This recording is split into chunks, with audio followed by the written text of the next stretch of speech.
Although starting as a small coalition of disgruntled farmers, the People's Party, or Populists, would soon become a mass movement that would sweep the nation from the early 1890s to the late 1900s. Every bit as social as it was political, the Populist movement embodied the poor farmers' class struggles against a wealthier elite and would garner millions of supporters, land dozens of senators in Congress, and even nearly succeed in launching a candidate into the office of the president. Although falling back into obscurity nearly as quickly as it had risen, the Populist Party would leave political aftershocks that rocked the American governmental system for decades to come.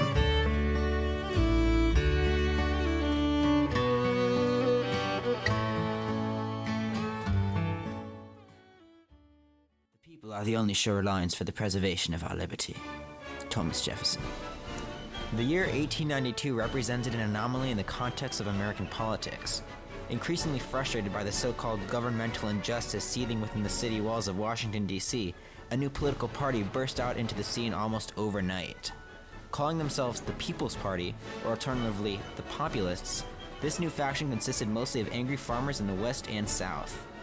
Immediately causing political drama when they first met in Omaha, Nebraska, the Populists demanded a number of reforms that seemed radical at the time, ranging from inflation through free coinage of silver to a one-term limit on the presidency, and even including immigration restriction and a shorter workday. Although they campaigned for a plethora of radical reforms focused specifically on aiding poor farmers out west, the Populists managed to make noise in the political scene almost immediately.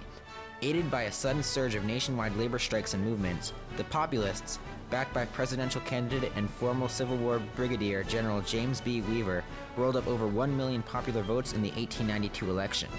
Although they only scrapped together 22 votes in the electoral column, they made history as a third party by garnering electoral votes at all.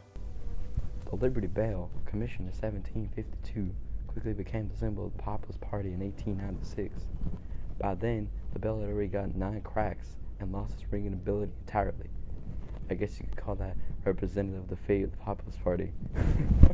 Despite unprecedented success in its infancy, the Populists faced substantial obstacles in the South. The South, albeit teeming with supporters of agrarian agriculture so lovingly embraced by the Populists, refused to identify with them out of fear for losing the support and subsequent dominant control over the blacks.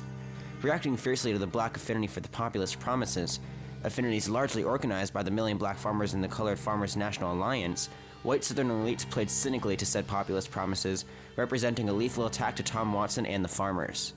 The Populists promptly fell into a vile schism as newfound racism and political weakness stemmed out from the loss of the black vote.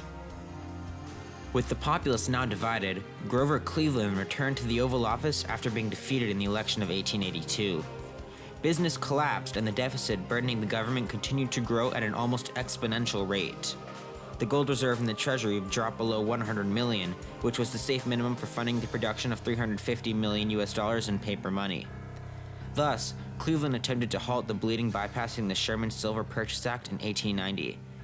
In an era of populist irrelevance, a 33-year-old Nebraskan senator by the name of William Jennings Bryan was making headlines in Congress. As Bryan championed the cause of free silver, Cleveland used his power to shut him down and alienate the Silverites. The Treasury later dropped to only $41 million, forcing Cleveland to turn to J.P. Morgan to bail them out.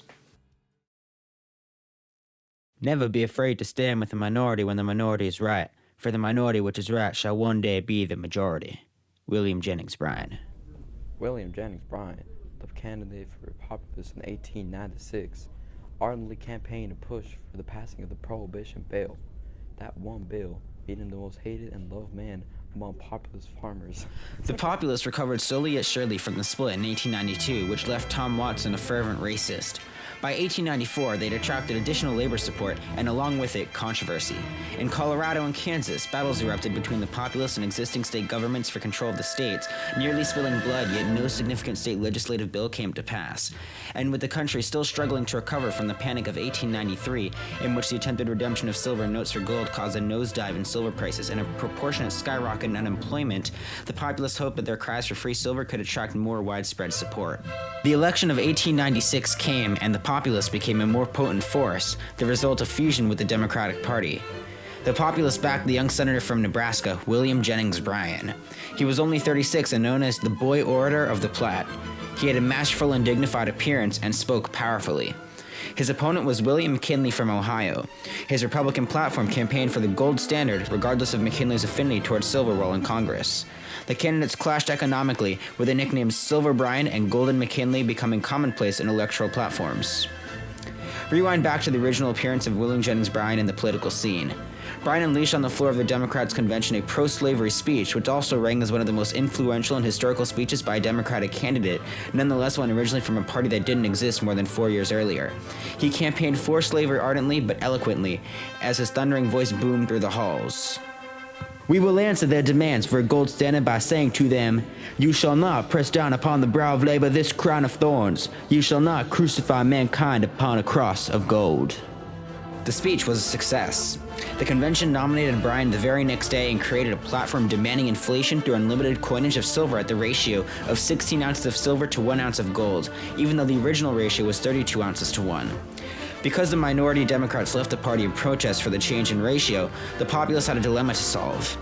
In the end, they lost their identity by endorsing complete fusion with the Democrats and Bryan for president. For a few subsequent weeks, Bryan embarked on a sweeping political campaign invading the East, including 27 states and 600 speeches on the way. The issue of free silver became religious. Hordes of these silver lovers hailed Bryan as a messiah, sent to lure them out of massive debt. However, the McKinley on the opposite side used Mark Hanna and the fear left over from Bryan to build an impressive campaign.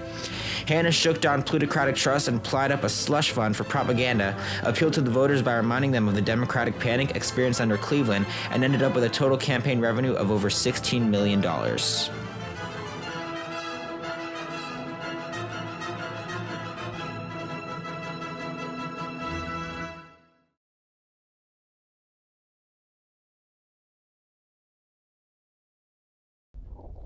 I think the main reason the Populist Party was unable to attract the support of the northeastern factory workers was because they attached themselves to the silver dollar issue, which would then threaten the job security of these factory workers.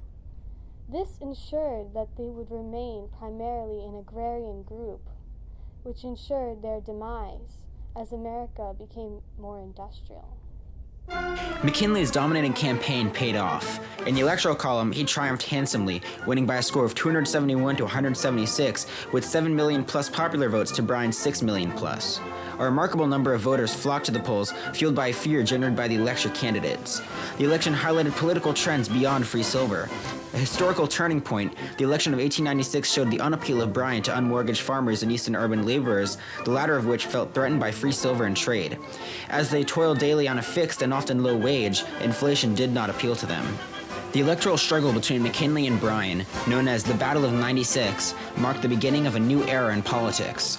Although it first appeared a classic struggle between those who have wealth and power and those who don't, or the city dwellers versus the poor countrymen, it masked an anomaly among the latter, a delineation foreign to that social class. Big business. Bustling cities, these were the hubs of the victorious. Bryan's campaign marked the last attempt to win the White House with agrarian tactics, and for the first time, marked a concrete and absolute journey away from farms and towards the cities blossoming in the East. Additionally, McKinley marked the beginning of a long grip on the White House for the Republicans, who would control it 16 consecutive years and 28 of the next 36 years to follow. William Jennings Bryan went on to accept the Democratic nomination for the next two presidential elections. He lost both. The populist movement, sweeping the nation overnight as a result of frustration by the farmers, had died as quickly as it came. However, the lasting political effects of the movement cannot be denied, and the same ideas continue throughout history as a political philosophy supporting the rights and power of the people in their struggle against the privileged elite. The modern Occupy Wall Street movement, while radical, represents the ideals held dearly by the populists, a frustration with the current financial system. American political society would remain forever changed by this fleeting party as society moved permanently towards embracing cities and industrialization.